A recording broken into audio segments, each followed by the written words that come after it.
All right, let's get some more reaction, though. What's going to be very interesting as we continue to build up to the ANC elective conference. How much of a difference is this going to make? It's the Section 89 panel report on the theft at President Ramaphosa's Phala game farm. Now, to remind you, the panel found Ramaphosa may have committed serious misconduct.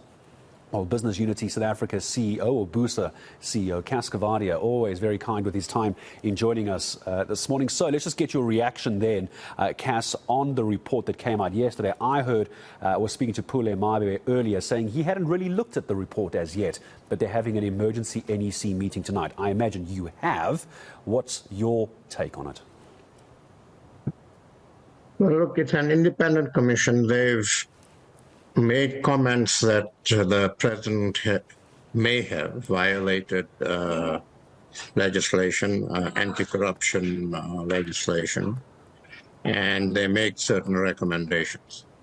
From a BUSA point of view, obviously this is a serious and critical issue at a time when our country needs confidence and needs stability. But this was a panel appointed by Parliament. The report has now been given to the Speaker, and Parliament must now process this appropriately and urgently. I think that it would be foolhardy to preempt what Parliament decides and the position Parliament takes.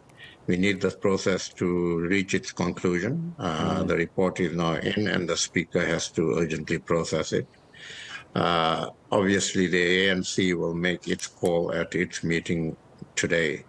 But from a business point of view, we believe that this is an important issue. It's a critical issue. Is it a damaging issue, Cass? Could this be a damaging issue for our economy?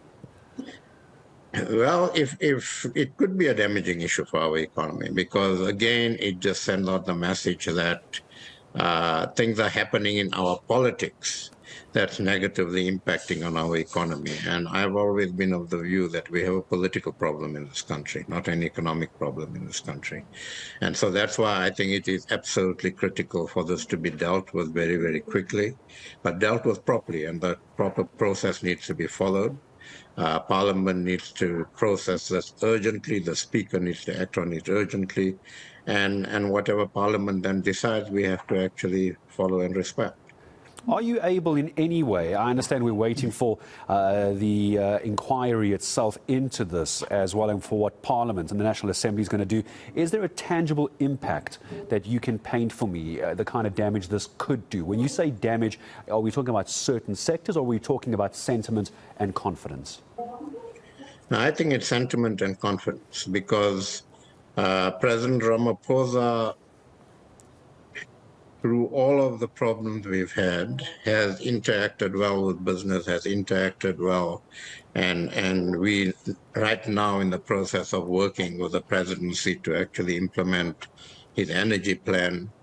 Now, all of these things could actually be impacted upon by this development. And so I think that what this actually says is that it's a dent, further dent on confidence. Investors will look very carefully at developments related to this. And it's a thing that we don't need at this point in time. Also, it's in the run-up to the ANC elective conference, and so it complicates that conference even further. And I think the appeal from business is that we deal with this issue urgently, we deal with it properly, and we don't send mixed messages on this. Let's go through process. Parliament must agree on what to do, and then that must be implemented as quickly as possible. Well, I appreciate your time in giving us your reaction this morning. Cass Coovadia is the Business Unity South Africa CEO. We're all waiting to hear what happens with this emergency NEC meeting that Phala had told us about earlier today. Not much coming from the spokesperson as far as reaction was concerned, saying internal deliberations need to take place.